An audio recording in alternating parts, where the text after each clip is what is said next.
Sabi ni Vice Presidente Sara.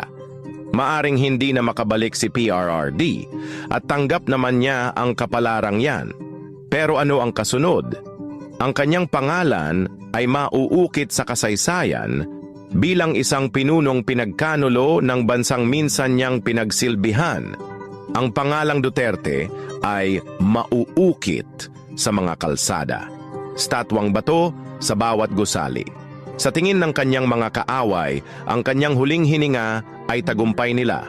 Sa hinaharap maraming gaya niya ang mauupo sa gobyerno. Kahit patayin nila ang isang Rodrigo Duterte, ang kanyang legasiya ay mabubuhay sa bawat anibersaryo ng kanyang kamatayan. Ang kanyang pangalan ay magmimistulang bangungot sa lahat ng tumraydor sa kanya.